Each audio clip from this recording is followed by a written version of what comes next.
tout le monde, on est samedi matin, il est 8h40 je crois, et j'ai fait des crêpes. Voilà, je fais des crêpes parce que j'ai un enfant de 4 ans à occuper et que c'est férié aujourd'hui.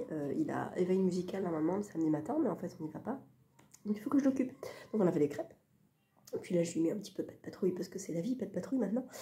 Voilà, alors j'espère que vous allez bien, que vous dormez bien vous en ce moment, parce que ici c'est un petit peu une très courte nuit. J'ai bien avancé, enfin, j'ai avancé Zola, la débâcle. Je suis au chapitre 5 pour l'instant, donc à la page 126. Il y en a 6, hein, j'ai le temps encore. On est donc dans la guerre pendant la révolution de 1870 contre la Prusse. On est au début dans la plaine d'Alsace, entre Mulhouse et Markolsheim, pour ceux qui connaissent. Et on parle de Schlestatt, parce que c'est le nom allemand de Sélestat, qui est une ville alsacienne qui était allemande du coup à l'époque où Zola écrivait ce livre-là. Je suis donc dans l'avant-dernier tome des Rougon-Macquart et je termine l'année avec Zola. Je finis mon année 2023 avec le Docteur Pascal. Et j'aurais terminé les Rougon-Macquart. Alors j'ai abandonné l'argent, j'avoue, mais j'ai quand même eu 200 pages. J'ai fini les Rougon-Macquart. Voilà, je m'étais mis ça comme défi il y a des années et c'est fait. Voilà, je suis trop contente. Donc voilà, je me le garde là jusqu'à mercredi encore. Comme ça, j'ai le temps d'avancer tranquillement. Samedi, dimanche, lundi, mardi, mercredi. Classique. Donc je me dis, je pourrais pas lire 100 pages par jour et c'est pas grave. Mais comme ça, je prends le temps. Et j'ai reçu le tome 3 des meurtres zen de Carsten Duss. Et là, c'est des meurtres pour retrouver son calme. Et nous avons un pèlerinage sanglant à Saint-Jacques-de-Compostelle. Voilà, c'est toujours aussi bien. J'aime beaucoup le dos parce qu'il est droit. Il n'est pas comme ça, c'est chouette. Dans la bibliothèque, c'est parfait. Et alors, je ne vais pas vous lire le résumé parce que c'est un tome 3, donc je ne veux pas trop... Bon, il va à Saint-Jacques-de-Compostelle afin de se mettre définitivement sur la voie de la sagesse. Voilà. Le voyage va se révéler plein de surprises et d'imprévus. Donc on est toujours avec Björn Diemel, qui est avocat du crime organisé. Et voilà, tout l'humour noir et sarcastique de Carsten Duss, des légendaires conseils pour pratiquer la méditation de pleine conscience. Donc c'est un thriller de pleine conscience, hein, voilà, on est d'accord. Et voilà, je suis très contente de retrouver celui-là. J'ai déjà l'idée de ma photo, parce que je trouve que ça, c'est la posture du danseur en yoga. Et normalement, cette jambe-là, elle est un petit peu plus haute quand même. Le dos est un petit peu plus droit, donc je vais essayer de faire un truc sympa. Et l'avantage de ce tome, de cette saga, c'est qu'elle va sortir en poche chez Pocket très bientôt. Ah bah elle est disponible. Ah bah c'est disponible. Donc voilà, c'est disponible en poche. Je préfère les couvertures grand format que la couverture poche, mais au moins c'est en poche, donc vous pouvez vous le procurer. En grand format, il est à 19,90 €. Moi, c'est le 3e tome, du coup. Je ne sais pas combien il y en a en tout. Faudrait que je demande à Recherche Midi. Mais en tout cas, je suis trop contente à chaque fois de retrouver Björn. Et c'est très drôle. Je passe un super moment à chaque fois. Donc voilà, merci beaucoup, Benoît, des éditions du Cherche Midi. Voilà, c'est tout ce que j'avais à vous dire. J'essaierai de vous reprendre ce week-end, d'avancer un petit peu Zola. Mais voilà, pas beaucoup de choses prévues ce week-end. Donc un vlog cool et chill.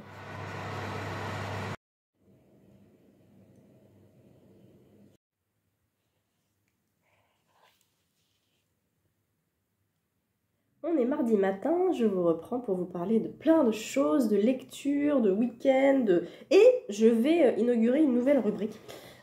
J'ai pas de rubrique hein, sur le vlog, mais du coup je me dis que je vais vous parler je vais essayer de vous parler un peu chaque semaine des vidéos que je regarde, parce que je regarde beaucoup de vlogs, toutes les copines lecture et tout ça, je regarde les vlogs, je regarde les vidéos, je regarde beaucoup de gens. Et je vois des choses et je me dis tiens, il faudrait que je leur en parle parce que peut-être que ça peut vous intéresser. Alors d'abord, j'ai vu la vidéo de Les livres de la crypte, Jody. J'essaierai de vous mettre en barre d'infos tout ce que je vous dis, là, avec les références, tout ça. Si jamais je le fais pas, c'est pas impossible, Call me Dory, redemandez-moi en message privé, je vous redonne le nom, tout ça, mais c'est pas impossible que j'oublie, parce que je fais pas le montage tout de suite, et quand je fais le montage de mes vidéos, je regarde pas, je me revois pas forcément en parler, donc j'oublie, en fait. Jody des livres de la crypte est un peu la référence pour moi, et pour beaucoup, des romans d'horreur, enfin des livres d'horreur sur la sphère Booktube et Bookstagram. Elle lit beaucoup de livres d'horreur, manga, romans, essais, enfin pas essais, nouvelles, tout ça, plein de choses. Et elle a un panel assez incroyable d'auteurs références par rapport à ça. Et elle était marraine du Frisson Festival. Je ne sais pas où c'est, je ne sais pas où habite Jodie. Mais ça se passait visiblement il y a 2 semaines, il me semble. Et elle était marraine et le parrain, c'était Patrick Sénécal. Patrick Sénécal, c'est un auteur dont on me parle depuis au moins 6 ans, je crois. Je n'ai jamais lu. C'est un auteur qui a écrit beaucoup de romans d'horreur. D'ambiance, et c'est un auteur qui a écrit un livre qui s'appelle Le Vide, qui fait presque 1000 pages, et qui a la particularité de pouvoir être lu 2 fois, parce qu'il a un premier ordre de son livre avec des chapitres qui ne se suivent pas. Ça commence par le chapitre, je sais pas, 12, puis 2, puis 36, puis tout ça, et ça fait une histoire. Donc on a une première histoire avec ces chapitres désordonnés, et on peut le relire une 2e fois, en commençant par le chapitre 1, mais du coup, en ne suivant pas l'ordre des pages, mais plutôt l'ordre des chapitres. Je trouve ça absolument brillant, et je veux absolument lire ce livre. Le seul truc qui me freine, c'est que c'est un gros pavé, mais on me l'a recommandé beaucoup de fois. Et je pense que je craquerai un jour, je pense que c'est probablement le premier que je lirai de lui. Et sinon, le premier de sa saga, je crois, c'est 2150 rue des Ormes, ou Passage des Ormes, je ne sais plus. Rue des Ormes, je crois. Et il a écrit Alice aussi, avec 2 S à la fin, qui est un peu, je crois, une réécriture de Alice au Pays des Merveilles, mais je m'avance peut-être un petit peu. Il a écrit Flo, F-L-O-T-S, qui me tente aussi. Enfin bref, beaucoup de romans comme ça. Certains sont publiés en France, ont été republiés en fait en France. Ils sont ressortis, on a reparlé un petit peu de Patrick Sénécal, mais c'est un auteur au Québec qui est très connu et du coup, on voit assez peu finalement. Et il devait assister à un salon du livre organisé par Caroline Valla, quand elle bossait à la FNAC de Rosny, qui s'appelait Rosny Soit qui mal y pense, que moi j'avais fait 2 fois je crois. Et l'année dernière, ça devait se tenir et Patrick Sénécal devait être présent. Malheureusement, ce salon n'a pas eu lieu, mais je me suis dit, Patrick Sénécal, il faudrait peut-être que je m'y mette. Donc peut-être que ça sera dans mes résolutions 2024 de lire Le Vide de Patrick Sénécal. En tout cas, voilà, je vous recommande de jeter un petit coup d'œil à ce qu'il fait, peut-être à regarder ses résumés un petit peu. Tout n'est pas sorti en France, donc je crois qu'il faut des fois l'acheter sur internet, mais ou peut-être le commander en librairie, ceci dit, je ne sais pas. Mais c'est des livres québécois, donc qui sont peut-être un peu plus onéreux, et voilà, en tout cas ça me tente beaucoup. Donc elle avait fait, elle, Jodie, un vlog en fait, avec plein d'interviews des auteurs qui étaient présents au Frisson Festival, dont Patrick Sénécal, et d'autres auteurs que je ne connaissais pas, et un auteur que je connaissais qui était Arnaud Codeville, qui est aussi spécialiste dans les romans d'horreur, on va dire, et qui est le premier auteur qui m'a fait flipper. Voilà, j'ai lu 40 bouquins de King, mais j'ai jamais eu peur avec King, j'ai eu peur avec 1974 de Arnaud Codeville. Enfin, j'ai eu peur, si, j'ai eu la sensation de sursaut en fait. Quand j'étais en train de lire un passage sur un sujet qui m'a fait peur, et j'étais sur le quai du métro, et le métro est arrivé, je ne l'ai pas entendu, et quand j'ai entendu les portes du métro s'ouvrir, j'ai sursauté parce que j'étais tellement prise dans ma lecture, j'étais très tendue, que quand j'ai entendu le métro arriver, enfin les portes s'ouvrir, j'ai fait voilà, donc c'était le frisson qui a sauté en moi, c'était vraiment la première fois de ma vie que ça m'arrivait, quoi. Donc je me suis dit, oh, ok, je crois que ce bouquin me fait peur. Donc voilà, 1974 de Arnaud Codeville. Donc ça, c'était pour le Frisson Festival. J'ai trouvé cette vidéo assez intéressante au niveau des questions qu'elle posait. Et puis des auteurs, en fait, pour découvrir des nouveaux auteurs d'horreur, tout ça. Je trouvais que c'était assez... ça sortait un petit peu de l'ordinaire. Donc je vous mettrai le lien de sa vidéo en barre d'infos. Je vais me le noter, vous savez quoi? Lien vidéo. Voilà. Ensuite, qu'est-ce que j'ai noté? Ah oui, alors, je vais passer à ça après. Il y a une nouvelle version de Shining de Stephen King qui sort là, qui est sortie chez J.C. Lattès, qui est une très belle version, qui est en fait une nouvelle traduction. Alors je me suis posé la question, est-ce qu'il y a vraiment besoin d'une nouvelle traduction?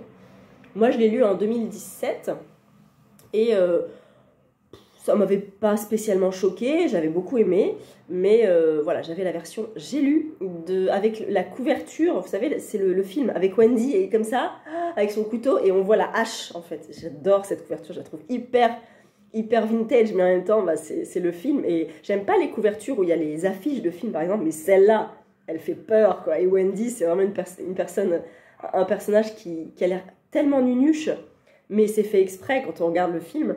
Quand on regarde des documentaires par exemple sur ce film-là, et je trouve qu'elle reflète très bien cette image de la peur. En fait, elle a peur, et c'est un truc de dingue quoi, dans ce film. Même si c'est Kubrick et que King déteste cette version, il déteste aussi cette version parce qu'en fait, dans son roman original, il y a eu des coupes pour la version française. Parce que, j'en sais rien. Mais il y a, en fait, c'est la chaîne de Stephen King France qui a fait une vidéo explicative par rapport à ça. Il y a 20% du roman original qui a été coupé pour la version française. Je ne sais pas pourquoi. Ou alors même peut-être pour la version originale. Je me pose la question. J'ai peut-être mal écouté la vidéo. Bref, dans cette nouvelle traduction, on a l'intégralité du texte traduit en français dans une nouvelle traduction. Donc je pense que ça vaut quand même le coup de s'y pencher. Donc je vais le demander à Papa Noël. Voilà. Ou alors je me l'offrirai en tant que Mère Noël pour Noël. Et je fais une lecture commune, une grande lecture commune en janvier sur ce nouveau Shining. Alors il y en a qui m'ont posé la question en VF ou en VO.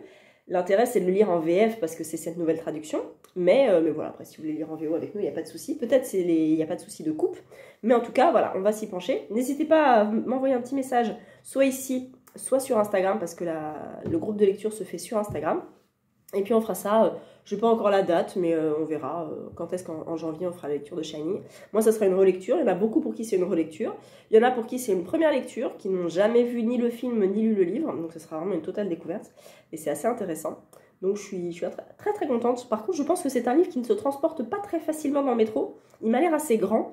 Donc je ne sais pas trop. Puis il est magnifique. Enfin, il a des pages toutes rouges sur le côté et tout. Il est superbe. Et j'ai même l'impression qu'il est brodé en fait sur la couverture. Donc il vaut son prix. Je crois qu'il est à 26 € presque. C'est un budget, hein, c'est un beau cadeau Papa Noël. C'est pour ça que je me le garde pour les fêtes. Mais je pense que ça peut être vraiment chouette. Alors ensuite, voilà, ça c'était pour les vidéos YouTube. J'ai regardé la vidéo de Triple L de Mag récemment où elle parle du livre La Folie de Johanna Gustafsson qu'elle a beaucoup aimé. Mais elle a préféré l'île de Yule. Et moi j'ai lu les deux aussi. Et elle en parle, c'est assez rigolo parce qu'elle dit que dans l'île de Yule, les révélations sont amenées avec parcimonie tout au long du livre. Donc ça fait des petits sursauts dans l'histoire, comme c'est des petites révélations tout au long du livre. Avec une fin, révélation aussi, voilà. Et dans La Folie, tout arrive à la fin. Toutes les révélations arrivent à la fin. Donc on te fait macérer dans le bouquin comme ça, on te prend par la main, on t'amène bien dans l'histoire et tout est bien installé. Et à la fin, clac! Et t'as même deux révélations, enfin t'as une fin absolument incroyable. Et je me suis posé la question, et je vous pose la question, dans les polars, thrillers, qu'est-ce que vous préférez? Est-ce que vous préférez que toutes les révélations arrivent à la fin? Donc pareil que vous suiviez l'histoire en essayant vous-même de chercher un raisonnement, de chercher qui est le coupable, nanana, et qu'à la fin vous avez tout d'un coup et vous vous dites waouh, waouh, waouh, ou alors pas du tout. Ou alors est-ce que vous préférez avoir des éléments de révélation à la fin de quelques chapitres, par exemple, en sachant que du coup Johanna Gustafsson est capable de faire les deux. Pas mal quand même. Moi, je ne sais pas, je n'arrive pas à répondre à cette question. J'en ai parlé à mon conjoint, qui m'a dit, bah, ça dépend du moment où tu lis le bouquin. Peut-être que sur le moment, tu as envie de savoir tout à la fin. Peut-être que sur le moment, tu as envie d'avoir des révélations au fur et à mesure. Effectivement, je n'ai pas la réponse. Est-ce que vous savez si vous préférez avoir toutes les révélations à la fin, ou alors avec parcimonie, avec un dénouement, bien sûr, à la fin? Voilà, moi, je n'ai pas la réponse, mais j'attends les vôtres, bien sûr.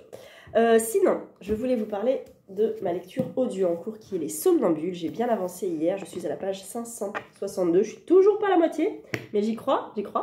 Je suis très très bien dans cette histoire et j'aime beaucoup la manière dont c'est raconté. Il y a beaucoup d'intonations, on sent la colère, on sent la rage, on sent la tristesse, la mélancolie, il est top. Ce narrateur, je ne sais pas qui c'est, mais vraiment, il est vraiment excellent. Et en fait, et je viens de voir un truc intéressant, qui s'inscrit dans le lignage du fléau de Stephen King. Bah oui, finalement. Pourquoi je n'y avais pas pensé avant? Il y a un petit côté fléau de King, mais c'est vrai ça. Bref. Dans cette histoire-là, on suit donc des somnambules qui marchent, on ne sait pas trop pourquoi, puis il y a les marcheurs, leur famille en fait, qui sont autour d'eux, qui essaient de trouver un moyen de comprendre ce qui s'est passé sans les arrêter, parce que quand on les arrête, ils explosent. Sauf que le FBI s'en empare, le CIA s'en empare, la politique s'en empare, l'État s'en empare. Ça devient quelque chose de politique, et c'est ça qui est très intéressant, parce que ça reflète pas mal, je pense, l'esprit de la société actuelle, que tout est politique. Et il y a un personnage qui essaie de faire changer un élément de l'histoire, qui s'appelle Pete, je crois, Pete Corley. Pete Corley est un chanteur de rock, et il a une voix comme ça. Et le narrateur, il parle comme ça. Et je me suis dit, ça me fait tellement penser, si vous avez la référence, au flic dans South Park, la voix du flic qui parle un peu comme ça, vous voyez. Et ben c'est exactement ça. Donc quand je l'entends dans ma voiture, je suis pliée à chaque fois parce que l'intonation est géniale. Et il passe d'une voix à l'autre, c'est formidable, quoi. Donc si jamais ce bouquin vous fait peur, prenez-le en audio. Il fait 32 heures. Hein. Moi je l'écoute en 1.35, il passe très bien en 1.35. Et la voix de Pete est juste magique en fait. Je voudrais vous faire écouter, mais j'ai qu'un téléphone. Et Audible est sur le téléphone. Donc je vais voir si je peux essayer de vous mettre un passage en même temps que j'enregistre une vidéo, comme ça vous l'aurez peut-être en fond. Mais voilà, je trouve ça extra. Et Les Somnambules, c'est un très très bon livre. Il est très dense, mais il est très bon. Sinon, hop, je lis en ce moment, vous le savez, La débâcle de Zola. Et regardez où j'en suis. Je suis à la moitié. Voilà, je suis contente. J'ai lu 100 pages hier. Et bon, c'est de la guerre. Hein. Il n'y a que de la guerre, que de la guerre. Donc, en regardant un petit peu sur Internet, certaines vidéos parlaient justement de ce bouquin. Il y a quelqu'un qui fait une analyse en disant clairement, et c'est vrai que je n'avais pas forcément remarqué parce que je ne l'avais pas encore fini, que là, c'est en 3 parties. Il y a la première partie qui est avant la bataille. En fait, c'est la bataille de Sedan.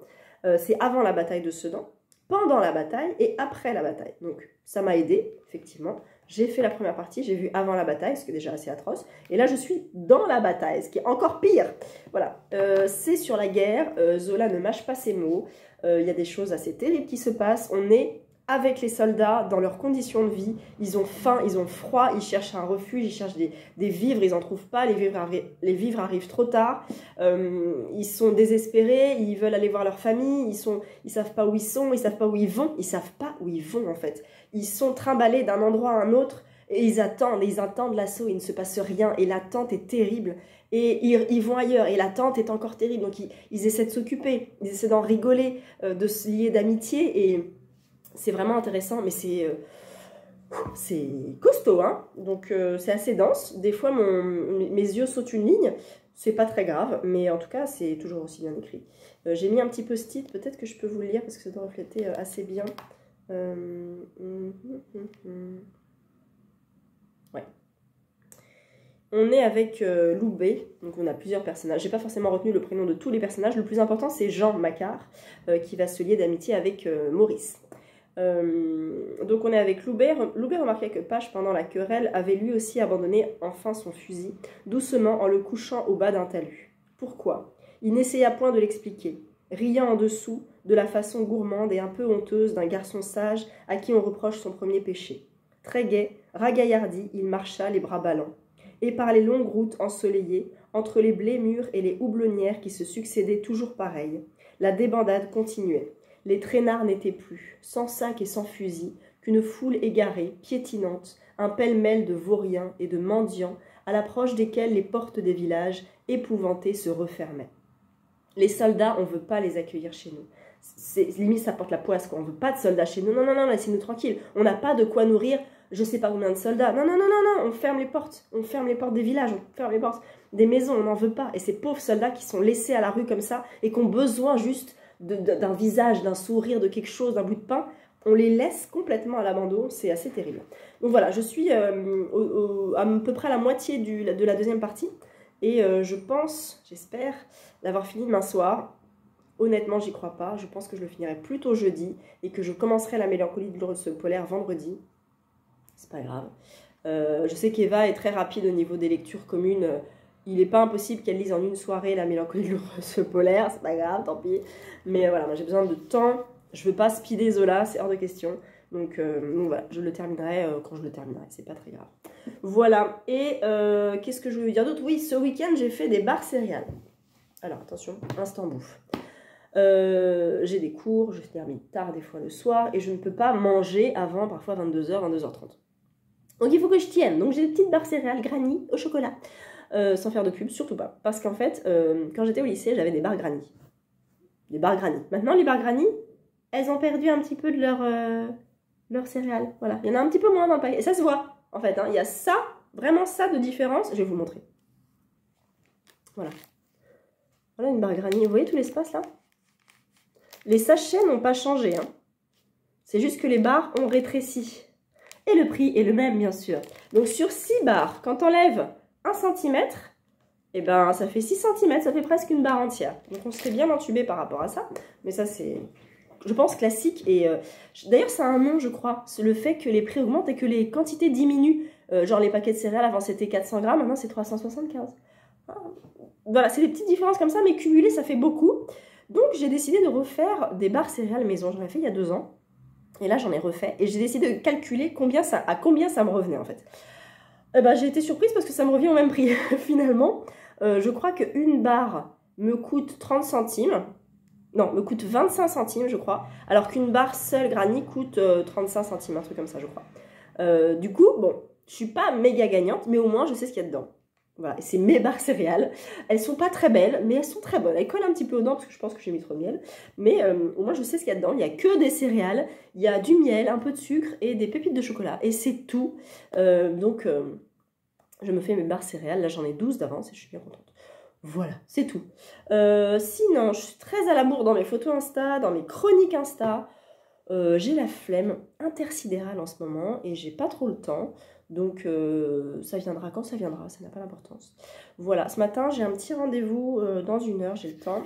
Et j'ai mon cours de pilates à midi. Et j'ai cours ce soir, donc je lis mon petit Zola que j'ai protégé, le pauvre, qui va aller dans mon sac et avec lequel je vais prendre grand soin, pour le terminer, j'espère, demain. Voilà, j'ai beaucoup trop parlé, je m'arrête là, je vous reprends jeudi, je pense. Nous sommes jeudi matin, j'ai allumé ma lumière parce qu'il fait moche. Hier, il y avait du soleil, il ne pouvait pas en avoir aussi aujourd'hui, mais je crois que demain, il pleut pas demain. Donc voilà, désolée pour la luminosité un petit peu moche, mais bon, c'est pas grave. Je voulais vous parler, donc lecture, mais juste avant, je voulais vous dire qu'hier, je suis tombée sur un live avec Benjamin Lacombe et François de Livraison de mots. Et c'était intéressant parce qu'il parlait de son dernier album que je n'ai pas, c'est, je crois, l'histoire de la femme samouraï. Ils sont là, ils sont tous là. Des livres de Benjamin Lacombe, dont un qui s'appelle Fantôme du Japon. Je peux peut-être commencer par celui-là. Que j'avais acheté il y a un petit moment maintenant. Ou qu'on m'avait offert. Je sais plus. Qui est juste magnifique. Que je n'ai pas encore pris le temps de lire, comme beaucoup des albums de Benjamin Lacombe. Mais ça n'a pas d'importance parce que juste les dessins sont absolument superbes. Et c'est des petites nouvelles sur... Voilà, les fantômes du Japon. Je trouve, moi, je suis complètement fan du trait de Benjamin Lacombe depuis très longtemps, puisque mon fond d'écran de téléphone est Marie-Antoinette depuis, je sais pas, 6 ou 7 ans à peu près. J'ai aussi mon fils, hein, un fond d'écran verrouillage, et en fond d'écran d'accueil, c'est Marie-Antoinette de Benjamin Lacombe, et ça n'a jamais changé. Voilà, je trouve que c'est... Je suis complètement fan et folle de son trait, de ses couleurs, de ses formes de visage, de poupées, enfin, je trouve ça superbe. Donc ça, c'est pour les histoires de fantômes du Japon. Il y en a un deuxième qui était sorti, que je n'ai pas pris, et là, il y en a un sur, je crois, les femmes samouraïs. Donc ça, c'est pour celui-là. Donc je voulais vous parler du coup un petit peu de Benjamin Lacombe, et il parlait donc de son dernier, les femmes samouraïs, que je vais peut-être m'offrir pour Noël. Qui sait. J'en ai pas mal. Benjamin Lacombe, je l'ai vu 2 fois. Une fois pour celui-là, Marie-Antoinette, évidemment. Donc, je l'avais fait dédicacer. La première fois que je l'ai vu, c'était à Montreuil en 2000... Je me demande si c'est pas 2017 ou 2018. Et je l'avais fait donc dédicacer. Il m'avait fait une petite Marie-Antoinette. Ici, parce que je lui avais demandé une danseuse. Il m'a dit, ah, les danseuses, je sais pas faire les danseuses. Ah bon? Donc je dis, bah tant pis, vous me faites une Marie-Antoinette, ça sera parfait, de toute façon, ne vous inquiétez pas. Entre-temps, j'en ai eu d'autres, et je suis retournée le voir, c'était à la Fnac Montparnasse, pour celui-ci, qui est un recueil de toutes ses illustrations. Il est énorme, il est très très grand, de tout ce qu'il a fait. Frida, Alice... le Japon, enfin voilà, plein de trucs. Et là, je lui ai demandé, quand je vous ai vu la première fois, vous ne saviez pas dessiner une danseuse, est-ce que par hasard, vous savez maintenant dessiner une danseuse? Et il m'a fait une jolie danseuse. Voilà, totalement unique, c'était la première fois qu'il faisait une danseuse. Donc je suis très touchée. Voilà, j'ai donc 2 dédicaces de Benjamin Lacombe, ce qui est pour moi déjà énorme, parce que c'est un illustrateur qu'on a beaucoup de mal à voir parce qu'il y a une file d'attente interminable. Et moi, je l'ai vu 2 fois. Donc là, il est encore à Montreuil cette année. Je ne sais pas Si je fais la queue pour aller le voir, je sais qu'il va y avoir des tickets probablement. Il est en dédicace à 16 h, je pense, le vendredi. Je peux y aller vendredi, donc je vais voir. Parce que je vais voir Guillaume Bianco aussi pour lui prendre Billy Brouillard. Donc je ne sais pas du tout comment je vais me prendre. Bon. Entre-temps, on m'a offert Bambi, qui est magnifique, que j'ai lu. Et j'étais très surprise par l'histoire qui n'a pas grand-chose à voir avec le film finalement. Qui est très très beau, il est magnifique. Vous savez, il est comme ça, déjà. Et là, attention, vous n'êtes pas prêts? Tada, regardez la beauté! Voilà, et même à l'intérieur, il est très très très très beau. Il est superbe. Récemment, l'année dernière... Ah si, je l'ai revu? Ah mais oui! Je l'ai vu 3 fois. Pour celui-là, qui est très grand. Il ne rentre pas dans mes étagères. Donc il est posé en fait sur le dessus. Ça, c'est les sorcières. Il y en a 2, 3 autres qui sont sortis. Et là, du coup, il m'a fait une petite sorcière. Et je me suis fait dédicacer et par Benjamin Lacombe, et par Sébastien Pérez, et par, comment elle s'appelle, Cécile Romiguier. Ils étaient tous les 3 au Renard Doré. Et avec Ludivine, on était les premières dans la file d'attente. Donc, on a pu se faire dédicacer. Donc, j'ai 3 dédicaces, je me suis trompée, de Benjamin Lacombe. C'est énorme. Je sais qu'il y en a qui rêvent de le voir et qui ne l'ont jamais vu. Donc, essayez un jour, parce qu'il est quand même en dédicace pas mal de fois. Il fait pas mal de sorties, il a beaucoup d'actu. Donc, il est à Montreuil en général tous les ans. Mais il faut être motivé pour le voir. Et il faut être patient. Voilà. Et sinon, au niveau des autres livres que j'ai, de lui, j'en ai beaucoup. J'ai Notre-Dame de Paris, qui est magnifique, et que j'ai lu pendant le confinement avec Johanna, A Book Around the Corner. Il est post-ité. Il est magnifique, bien sûr. Donc, c'est le texte intégral avec des illustrations toutes les 3-4 pages à peu près. Donc il y a énormément d'illustrations. Et j'ai également les contes macabres. Premier tome, il y en a 2. Il y en a... Oh, j'ai des petites feuilles d'automne dedans. J'avais pas fait gaffe. J'ai dû ramasser ça avec mon fils. Donc voilà les contes macabres que j'avais commencé. Je me demande s'il n'y a pas un marque-page quelque part. Ou peut-être... Ah bah voilà, j'en étais là. Le cœur révélateur. J'ai lu un quart à peu près. J'ai lu quelques contes, mais je ne m'en rappelle pas. Je serais curieuse de le continuer. Il est trop beau, trop beau. Donc, moi, je suis folle fan du trait de Benjamin Lacombe depuis des années. Et voilà, j'ai pas envie de changer. Donc, voilà. Je crois que même que j'ai une illustration que j'avais eu en cadeau, vous savez, un ex-libris assez grand de Marie-Antoinette que je n'ai jamais accroché, mais je me dis un jour, quelque part, je lui trouverai une place pour cette Marie-Antoinette parce que je ne me lasse pas de la voir sur mon fond d'écran tous les jours, donc il n'y a pas de raison que je me lasse de la voir chez moi non plus. Voilà, sinon, niveau lecture, j'ai presque... Il est complètement en ruine, voilà. Tada! Il tenait déjà pas grand-chose, pourtant j'en ai pris soin. Je l'ai mis dans une pochette à livres et tout. Mais de toute façon, à force d'être ouvert et fermé, il fallait que ça tombe. Je ne sais pas si... J'ose pas le scotcher parce que je pense que je vais abîmer le cuir. Je ne sais pas si je dois le coller, je vais faire des bêtises. Si vous avez une astuce, je suis preneuse. Voilà. Je suis donc à la toute fin de la débâcle. J'ai un petit chat dans la gorge. Je suis page 548 sur 609. Donc vraiment, je vais le terminer ce matin. Et j'aurai lu 19, enfin, on va dire 18,5 romans des Rougon-Macquart. Il m'en reste plus qu'un, le Docteur Pascal. Voilà. Et sinon, j'ai reçu de la part de M Édition ou le dernier coquelicot de Florence Erlemann, qui est donc une femme qui a commencé par le théâtre, puis par la réalisation avant de se consacrer pleinement à l'écriture. Elle a écrit 2 romans, dont un qui a reçu pas mal de prix apparemment, qui s'appelle L'appartement du dessous. Le titre me dit quelque chose. Donc voilà, je l'ai reçu en service presse. Merci beaucoup pour la maison, enfin de la part de la maison d'édition. Et j'ai lu juste un petit chapitre quand je l'ai reçu, parce qu'en fait, j'ai un petit partenariat avec eux. Je ferai probablement une story, une chronique et tout, donc vous le verrez passer. La couverture est assez graphique, on dirait un peu... comment ça s'appelle? Ah, ce film... Sin City, vous savez? Sin City, c'est pas Tarantino, il y a une scène qui est faite par Tarantino, je crois, mais ça fait un peu Sin City, comme ça, avec cette femme au volant. Je vous lis le résumé. Après avoir fait le bilan d'une vie désastreuse, Léonore, la quarantaine, décide avec froideur et détachement d'en finir. Elle veut commettre l'acte loin de Paris. Au volant de sa voiture, elle laisse faire le hasard qui la conduit sur un petit chemin de terre, au bout duquel elle découvre une étrange maison. Sur le seuil, un chien immobile semble attendre quelque chose, ou quelqu'un. La maison est à vendre. Léonore apprend par l'agent immobilier qu'elle était habitée par un auteur de thriller mystérieusement disparu. Mourir peut attendre. Un intrigant trio se met en place et Léonore se trouve happée dans un Cluedo grandeur humaine où le chasseur devient le chassé, où le mort saisit le vif et où les apparences sont faites pour être trompeuses. Voilà, ça a l'air assez chouette. Donc voilà, juste lu un chapitre, donc je ne peux pas me prononcer pour l'instant. Mais je le continuerai dès que j'aurai une petite place. Il est vraiment pas très gros. Et tous les chapitres commencent à droite.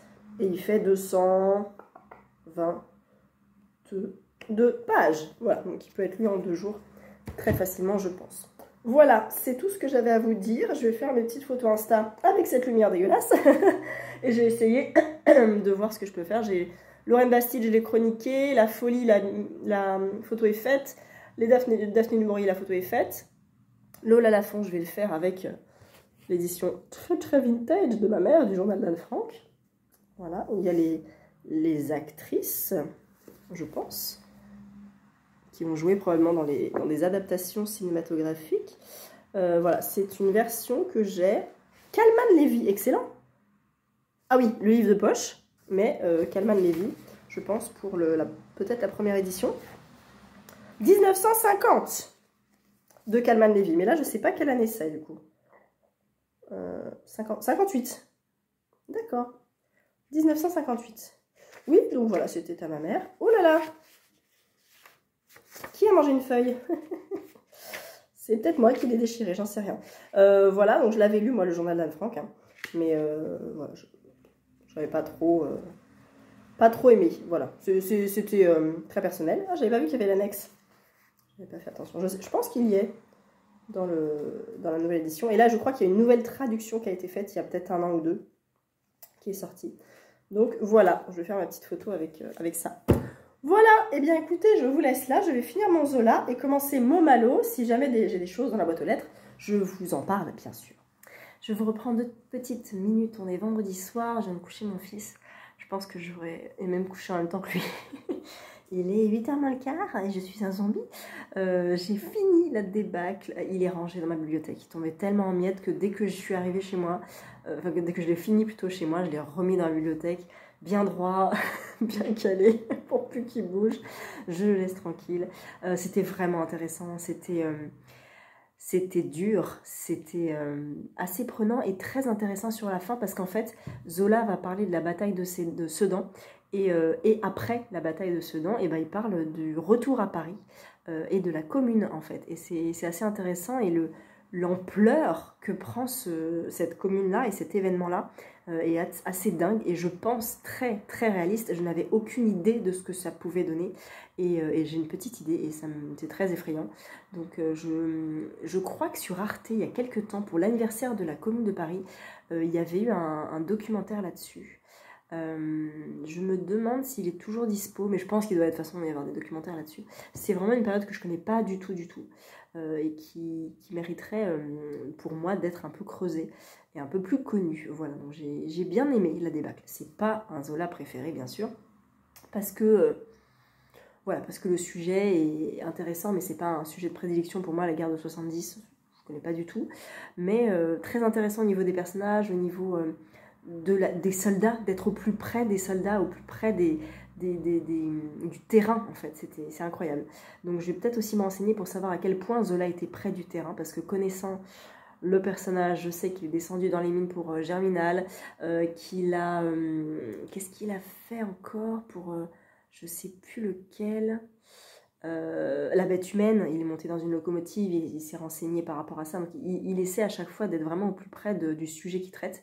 Donc je voudrais savoir à quel point il était prêt, bon, en époque, il était près de la guerre, de cette guerre-là.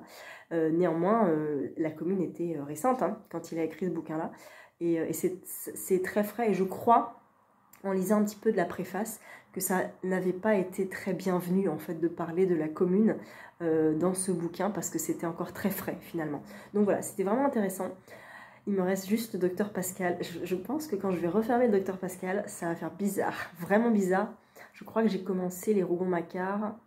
J'avais commencé au Bonheur des Dames, un jour de décembre, chez mes beaux-parents. Ça devait être en 2000, pas, je dirais 2015, un truc comme ça peut-être.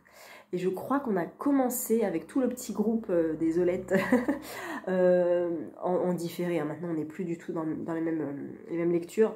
Mais on avait commencé ensemble La Fortune des Rougon, je crois que c'était en 2016. 2017 peut-être, je sais pas. Donc ça fait quelques années hein, quand même que je suis dessus. Et j'aurais pu les finir avant, mais je ne m'étais pas du tout donné de deadline. Et là, cette année, je m'étais dit, allez, je finis les Rougon-Macquart, il m'en reste 3, c'est parti. Et puis, moi, du coup, voilà, je terminerai le Docteur Pascal, a priori, fin décembre. Je finis mon année avec ça. Ça va faire bizarre. Mais après, je lis Thérèse Raquin. Je suis trop contente d'enfin découvrir Thérèse Raquin. Je ne l'ai jamais lu. Je crois savoir à peu près de quoi ça parle. Et puis après, je vais lire Madeleine Ferrat, qui était un inédit de Zola.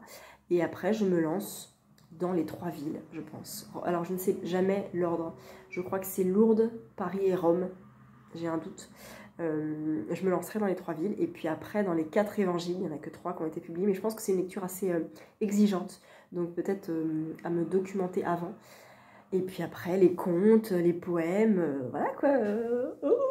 Bref, voilà. Sinon, j'ai commencé La Mélancolie de l'ours polaire. Je l'ai bien commencé. Vraiment, genre vraiment bien. Il se lit super bien. Il est vraiment intéressant, très passionnant. Et on est avec Momalo, donc dans son escapade au Groenland, où il découvre ce que c'est qu'être au Groenland. C'est pas du tout lisse et plat, c'est très millefeuille, comme il dit. C'est fou, les chiens de traîneau, les ressentis, le ressenti du froid. Il connaît le froid vraiment, il va chercher les ours, il est un peu déçu, puis il va espérer encore. C'est très intéressant. C'est drôle, il y a des passages assez drôles. Et on sent le petit occidental qui débarque au Groenland et qui n'est pas du tout préparé ni au niveau du corps, ni au niveau du mental. Et c'est top, vraiment j'aime beaucoup. Donc je suis très surprise de cette lecture, je ne m'attendais pas à ça. Et je m'attendais à rien en fait, je m'attendais à un récit de voyage, c'est ça, mais il y a vraiment, et c'est très bien écrit, il y a vraiment une poésie et puis un renseignement aussi qu'il a, un documentaire sur la chasse à l'ours en fait finalement là-bas qui est traditionnel, sur les Inuits aussi, le peuple Inuit, comment est-ce qu'ils vivent, comment ils survivent, ils survivent pas là-bas, ils vivent en fait. Et c'est vraiment intéressant, j'ai mis quelques post-it et je suis déjà donc quasiment à la moitié. Peut-être que je l'aurai fini demain. Je ne sais pas, on verra. J'avais mis jusqu'à dimanche, mais clairement, il sera fini avant. Donc voilà, c'était pour vous dire ça. Je conclurai ce vlog probablement demain. Peut-être samedi. Peut-être samedi, on verra. Mais bon, comme ça au moins je vous donnerai le retour sur ce Momalo. En tout cas, voilà. Et ben écoutez, je vous reprends un petit peu plus tard. Nous sommes vendredi matin et j'ai bien avancé La Mélancolie de l'ours polaire, je vous l'ai dit hier. J'ai encore avancé un petit peu hier soir. Je suis à la page 205, il en fait 325, voilà. Et je l'aurai terminé aujourd'hui, ça c'est sûr. Donc je vais sortir... Soit je sors celui-là que je viens de recevoir, parce qu'il faut que je le lise de toute façon.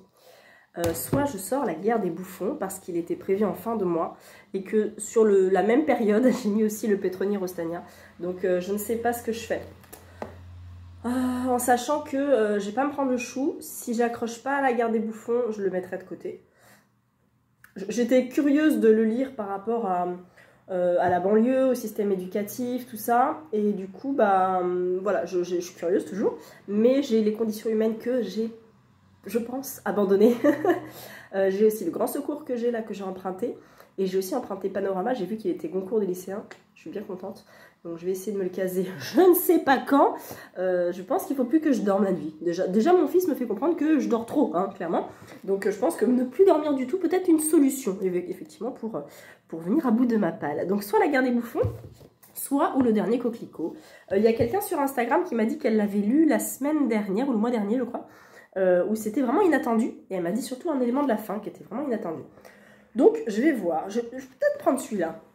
Il est court, il se lit bien, il commence sur la page de droite à chaque fois, les chapitres sont courts, très très courts, vraiment très court, il fait 32 chapitres, 33 chapitres pour 220 pages, donc oui, clairement c'est très court. Je vais prendre ça, je pense, voilà. Et La Guerre des Bouffons, je me le laisse...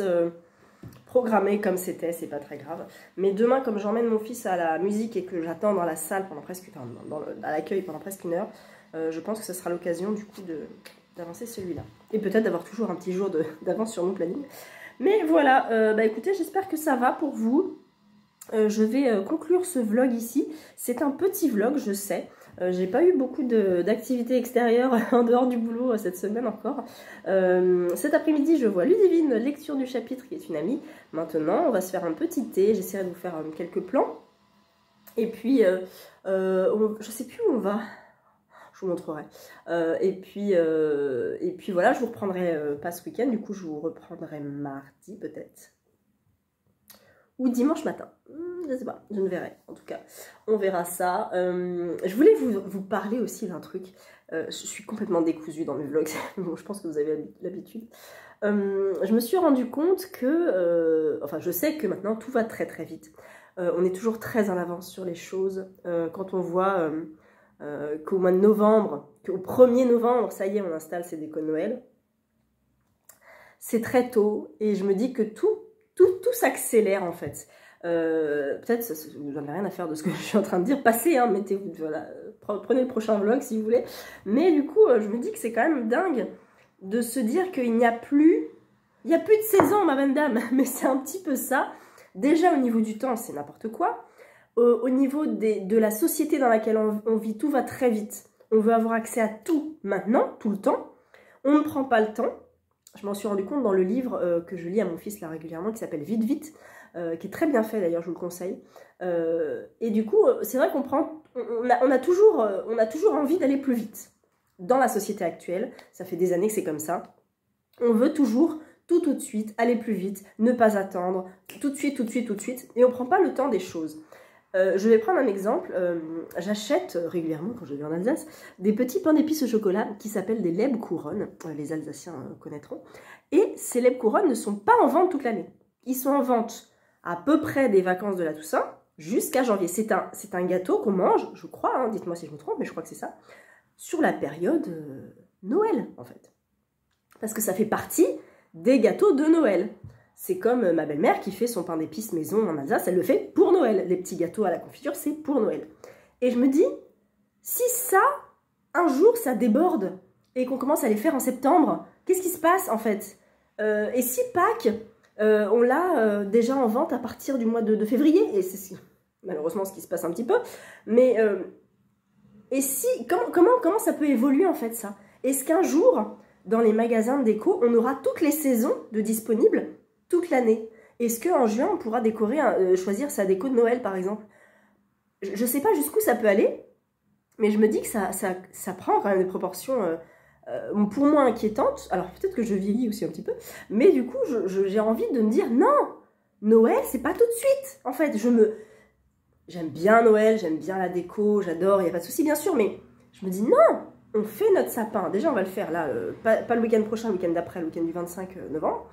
On le fait, normalement, on le fait le premier week-end de l'Avent chez nous. Mais, en fait, on ne peut pas le faire parce que cette année, on ne fête pas Noël à la maison. Et du coup, on se dit, même pour mon fils, qui profite un petit peu du sapin. Donc, on le fait le 25 novembre. Donc, un mois quand même avant Noël. Mais je me dis, je ne veux pas rentrer en période Noël avant le 25 novembre. Et je vois que tout le monde, que beaucoup de gens sont encore sont déjà en période Noël. C'est l'automne. On est en novembre. C'est pas... Enfin...